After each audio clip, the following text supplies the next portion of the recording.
So this does not surprise me in the slightest.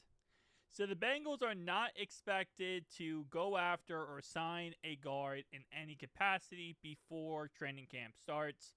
And honestly, I'll go as far to say I expect them not to sign anyone even after training camp. Like, unless there's an injury, which is completely, by itself at this point, I don't think the Bengals are going to go after a guard, sign a guard, or do anything.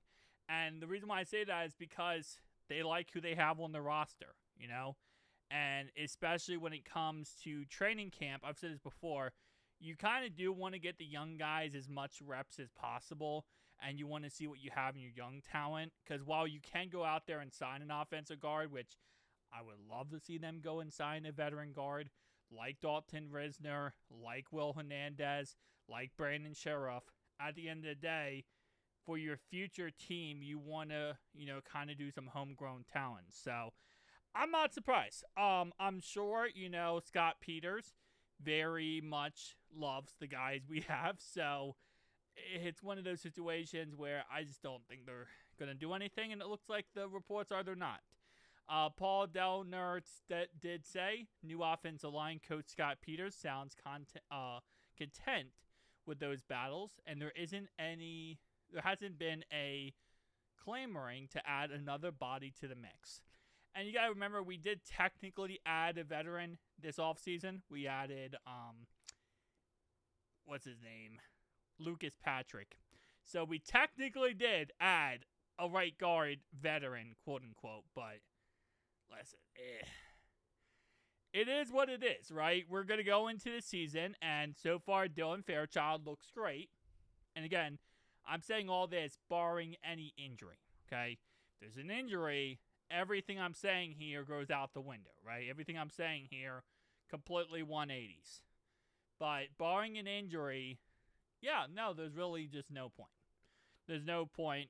I'm saying no point. There's no point from their perspective of going out there and signing a guard. But personally, I like the idea of having someone who I can trust at a very high level that has done it for a very long time, knows what they're doing, and is going to protect my quarterback. But it is what it is. We got Scott Peters on one side, and right now at this moment in time, the right guard would be Lucas Patrick, but that could easily be beaten out by Cody Ford.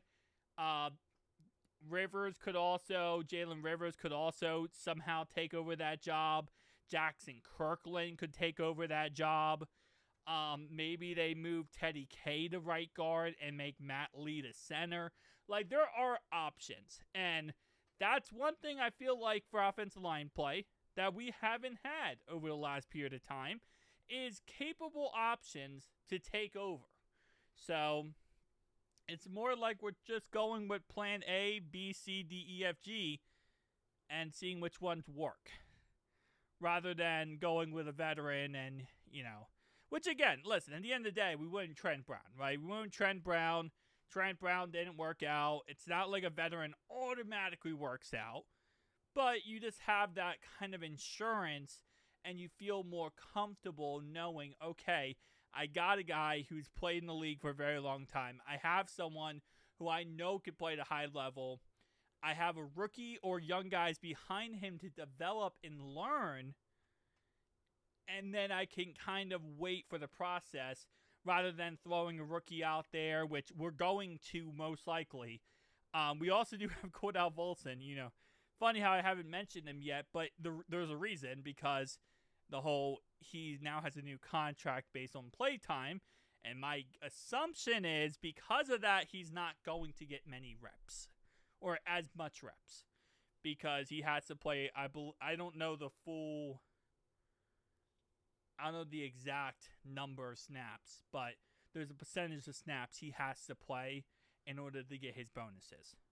And my assumption is he's not going to get those. It's going to be starting Fairchild at left guard, which is a rookie, but hey, so far he's looked good.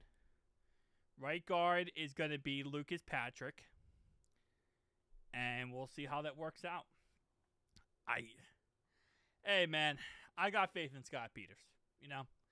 And I'm running booty butthole naked in a forest, going all out for Scott Peters here because we have to. You know, at the end of the day, we have to trust the process. And trust the process as long as... Please don't hurt my quarterback. Please don't hurt my quarterback. That's all I gotta say. I just don't want my quarterback hurt, man. I don't want Joe on the ground. You know, Joe up in the air, doing good, not getting hurt is all I want to see. We'll have to wait and see, though. Tell me down below your thoughts and opinions. Peace out.